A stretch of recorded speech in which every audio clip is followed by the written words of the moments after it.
नमस्कार मित्रांनो, मी रोशन पाटील म्हणजेच तुमचा दहीहंडीवाला. मित्रांनो, दहीहंडी म्हणजे ताकदीचा खेळ, दहीहंडी म्हणजे जिद्दीचा खेळ. हाच सण अवघ्याच काही दिवसांवर येऊन ठेपला आहे आणि त्यासाठी मुंबईतील विविध मंडळे यांची प्रॅक्टिस सुद्धा चालू झाली. आज आपण आलो आहोत मुंबई येथील भांडूप मधील एका मंडळाला भेट देण्यासाठी. नमस्कार दादा. सर्वात आधी मला तुमचं नाव, तुमच्या गोविंदा पथकाचं नाव आणि तुमचं हे लोकेशन काय ते सांगा. माझं नाव किरण पाटणकर. माझ्या गोविंदा पथकाचं नाव बाळ गोपाळ मित्रमंडळ गोविंदा पथक आहे आणि हे कांजूरगाव हनुमान गली येथे स्थित आहे. या मंडळाची स्थापना 2004 मध्ये 15 ते 20 मुलं होती. त्यांनी मला प्रोत्साहन दिलं की आपण मंडळ काढूया. त्या रीतीने मंडळ काढलं गेलं.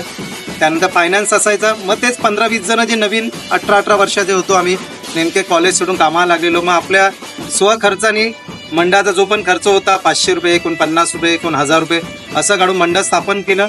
मंडळात जशी प्रगती होत गेली, पहिल्या वर्षी 6 थर लावले, दुसऱ्या वर्षी 7 थर लावले, लोकांच्या नजरेत आलो. मग त्यानंतर प्रायोजक वाढायला लागले. तरी पण मुलांनी मेहनत करूनच, मुलांनी स्वखर्चाने मंडळ जसं सरावाला जसा वेळ दिला मुलांनी, तसं फायनान्शियली पण मुला 2015ची जी नोकरी होती मुलांची, तरी त्यातले 500 रुपये ते काढून मंडळासाठी मदत करत होते की मंडळाचा कार्यक्रम झाला पाहिजे, आपला गोविंदा झाला पाहिजे, आपल्या मंडळाचं नाव झालं पाहिजे, आपल्या विभागाचं नाव झालं पाहिजे. त्या दृष्टीने सगळ्या मुलांनी खूप मेहनत घेतली आणि आता मंडळ आता खूप तेव्हा तुम्हाला असं वाटलं की मंडळ आता या एका पायरीवर जाऊन उभं राहील? तेव्हा असं वाटलं नव्हतं, पण त्या मुलांमध्ये जिद्द होते. जे 15-16 आहेत, ते राजन आहे, विनोद आहे, आमचे 2 मित्र नाही आहेत, संतोष म्हात्रे, ज्यांनी आम्हाला प्रोत्साहन दिलं. ते काही कारणाचं त्यांचं अपघाती निधन झालं, ते होते. राजेंद्र धुळप आता कामावर आहेत, ते नाही आहेत. लाल्या आहे. 1-2 भाऊ होते, मुस्लिम भाऊ होते. त्यामध्ये आपल्या हिंदू संस्कृती कल्लू मल्लू म्हणून त्यांच्यात ती वेगळी जिद्द होती की शरीरयष्टी एकदम छोटीशी होती, पण ते कुठल्याही थराला उभा राहायचे. मला सांगायचे, दादा मला कुठल्याही चढव मी उभा राहणार. म्हणजे सर्व धर्मभावाला एक गोविंदा होता. आता तेही काही कालांतराने ते इकडनं रूम सोडून गेलेले आहेत, दुसरीकडे स्थलांतर झालेत. कधी कधी दहीहंडी दिवशी येतात. दहीहंडी म्हटल्यावर तर इन्शुरन्स हा महत्त्वाचा असतो. तुमच्या पथकातील प्रत्येकाचा इन्शुरन्स उतरवला जातो की? नक्कीच, आम्ही इन्शुरन्स उतरवला जातो. आता तरी महाराष्ट्र शासनाकडे इन्शुरन्स जे चालू झालं आहे गेल्या वर्षीपासून, गेल्या 2 वर्षीपासून, त्यापासून ती जी संधी भेटली त्याचा आम्ही लाभ घेतो. नाही तर याच्या आधी आम्ही ओरिएंटचा करायचो ना. हा, ओरिएंट इन्शुरन्सचा. त्यात पण एखादा मित्र जो चांगल्या याच्यावर आहे तो बोलला, चला इन्शुरन्सचा खर्च मी उचलतो. त्या प्रकारे तो मुलांच्या सगळ्या इन्शुरन्सचा खर्च तो मुलगा उचलेल. तर तुझ्या मते आता मला सांग की दहीहंडीसाठी फिटनेस किती महत्त्वाची आहे? दहीहंडीसाठी फिटनेस खूप महत्त्वाची आहे. जर तुम्ही फिट नसाल, तुमच्या पायांमध्ये ताकद नाही आहे, तुमच्या शरीरात जर ताकद नाही तर तुम्ही वजन घेऊ नाही शकता. पण मी जसं बोललो, जशी फिटनेस महत्त्वाची आहे तशी इच्छाशक्ती पाहिजे. जे 2 जे भाऊ होते सगळ्या मुलांना, जे कल्लू खान मल्लू खान, ही जी 2 भावंड होते ना, त्यांची शरीरयष्टी खूप कमी होती. म्हणजे 40 किलोचे असतील ते, पण ते वरती जाऊन बेकीला जाऊन ते लोक ट्रिपल एकाही पेलवायचे. ही त्याची इच्छाशक्तीचाही आहे. फिटनेस तर नेहमी पाहिजेत. फिटनेस नसेल तर तुमचं शरीर जर तुम्हाला साथ नाही दिलं तर तुम्ही ते थर पण नाही घेऊ शकत. बरोबर. कारण दहीहंडीसाठी तुम्हाला फक्त बळ असून चालत नाही, तुम्हाला त्याची तशी इच्छाशक्ती पण पाहिजे. आता मला सांग की तुमच्या एवढं मोठं मंडळ आहे, तर तुमच्या मंडळातर्फे काही सामाजिक उपक्रम वगैरे राबवले जातात? नक्कीच.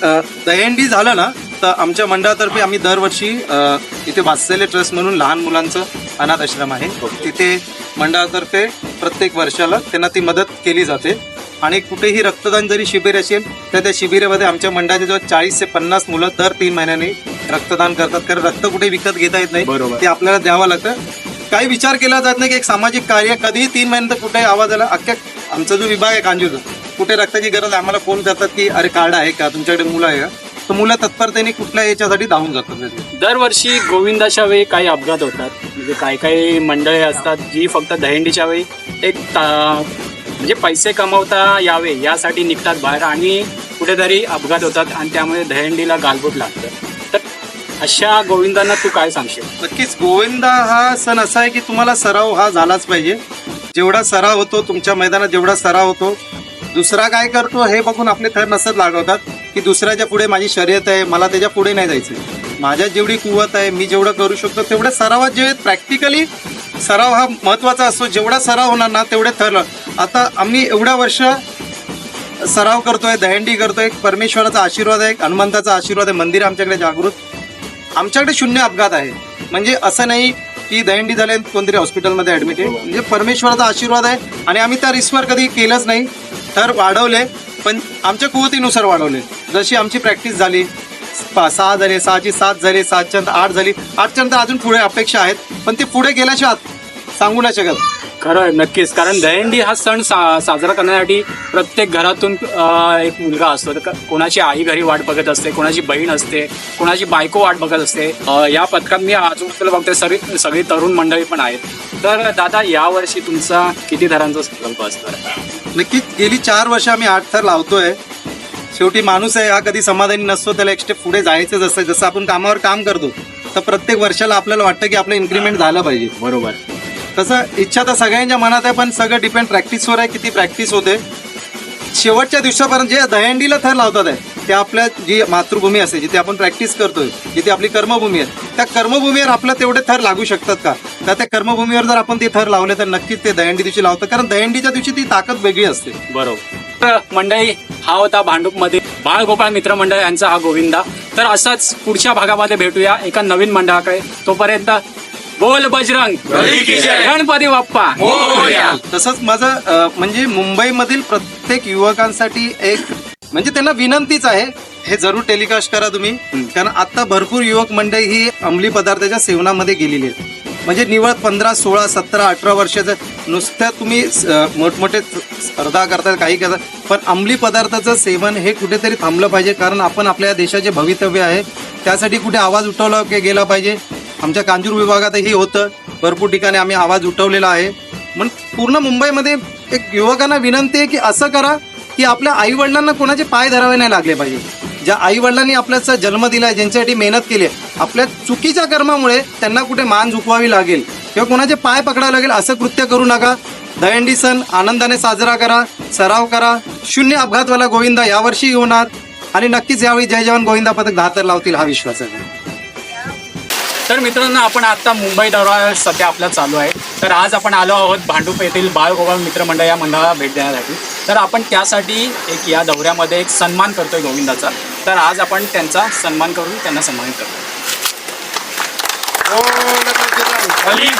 गणपती बाप्पा. जो बोले सोनिया.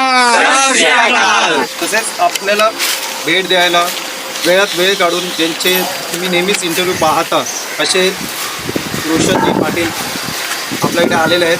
एक शाल देऊन त्यांच्या मंडळातर्फे एक आपण गोविंदा पथकांना भेट देऊन मुंबईचा गोविंदा हा पुढच्या लेवलला कसा जाईल, पुऱ्या जगभरात कसं प्रसिद्ध होईल, हे चांगलं काम रोशन करतात आहे. प्रत्येकाचा विचार घेतात आहे, तो विचार पुढे मांडतात आहे. त्याबद्दल त्यांच्यासाठी जोरदार टाळ्या होत जातात.